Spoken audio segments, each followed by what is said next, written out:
Hey now friends, it's me Lola. So today I want to tell you how to apply pressure in any industry you're in. Pressure in a good way. When I say apply pressure, I mean I want to tell you how to get noticed. I want to tell you how to stand out. I want to tell you how to be heard and become unforgettable, which is super important because our world is getting very crowded and very competitive. Also, something that I'm going to show you as a bonus is how to present yourself and position yourself as a collaborator, which is going to help to disarm some defenses and get you access to some doors. Whereas some people, if you just come straight in like, boom, hey, here I am, then they may be like, oh gosh, that's some heavy competition there. We don't want to let that person in.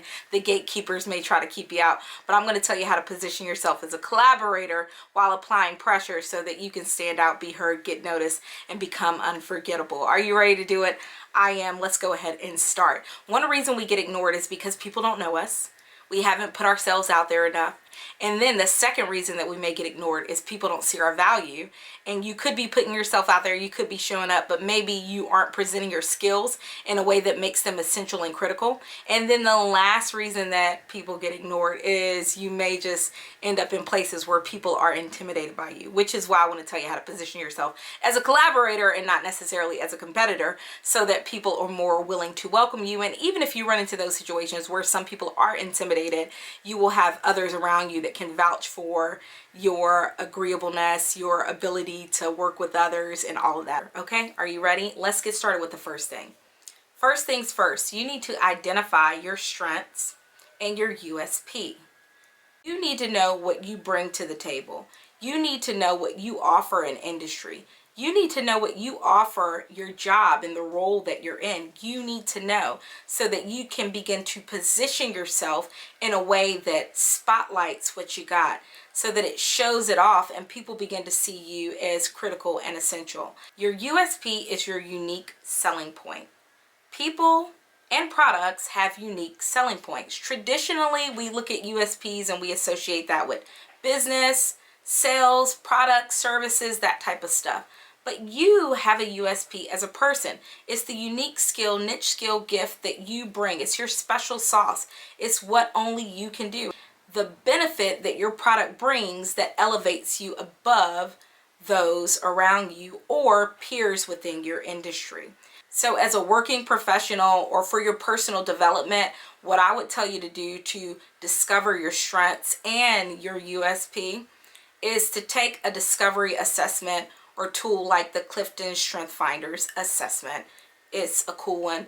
There are so many others, but I would say go with that. That's great. And sometimes, depending on where you work, your company actually may pay for you to get that done. So check with your leader at work, okay? Now, if you're selling a product or service, what I would say you do is list the benefits of your product or service, then compare that with the market, the audience that you're trying to target, and then highlight only the best selling points, okay? Let's move on into the next thing. Now, after you've identified your strengths and your USP, the next thing you're going to want to do is figure out who needs you. Somebody needs you. Somebody needs your skills. Somebody needs that unique thing that you offer. So figure out who it is. Figuring out who needs you comes down to you answering one question: who can you help? Okay? And when you look at your skills, when you look at your competencies, when you look at your USP, it should help you really hone in on the people that you can help. The next thing that I want you to do is focus on serving a niche market. There are 7 billion plus people in the world. What do you look like talking to all of them? Probably exhausted. So don't do that.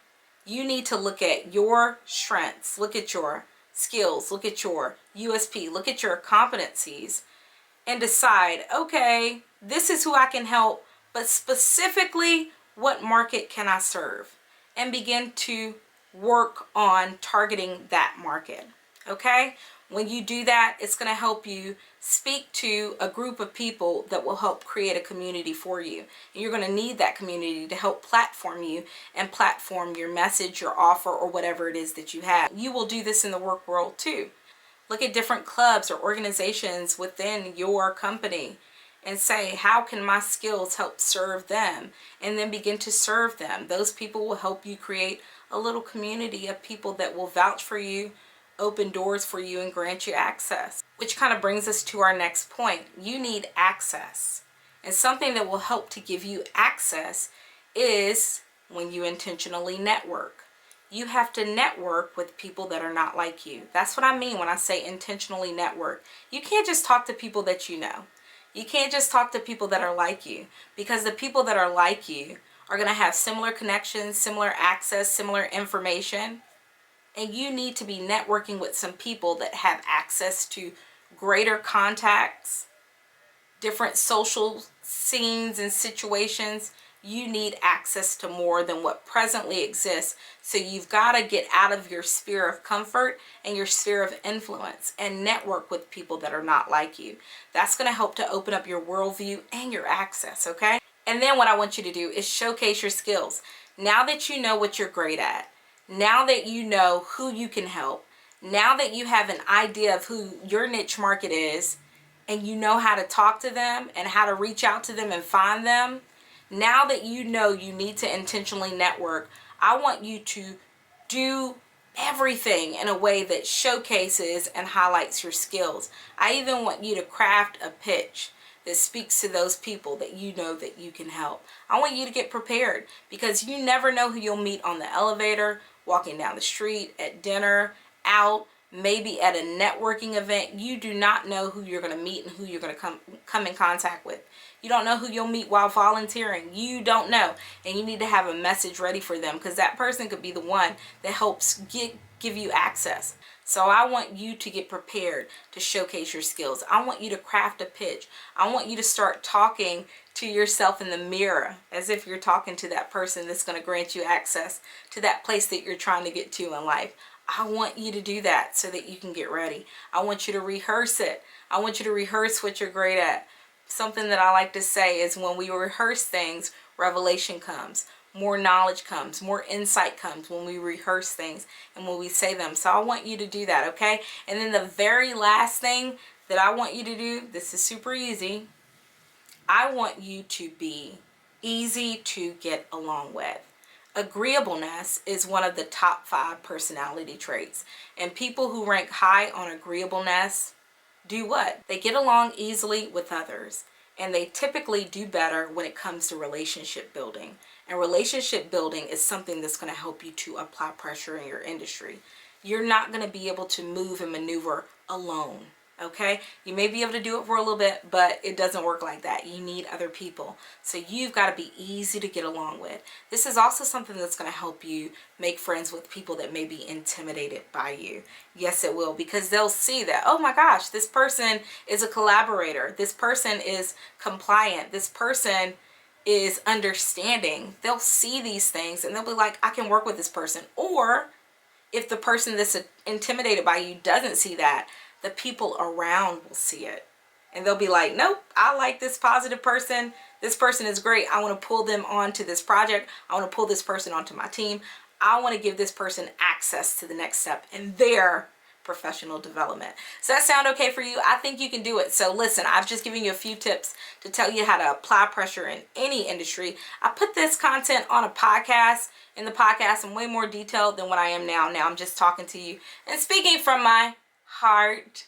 So make sure you go and check out today's episode description. I'm going to have a few links down there for you. One is going to be for the podcast, which you will want to absolutely listen to. One is going to be an invitation into my private group. And then another is going to be for a previous video that I did on why you may get ignored, which is not going to be your problem very, very soon, because you're going to use these tips. You're going to apply pressure. You're going to establish yourself as a collaborator that has a unique skill that is critical to the world. And you know what that is. So that's going to help you feel more confident.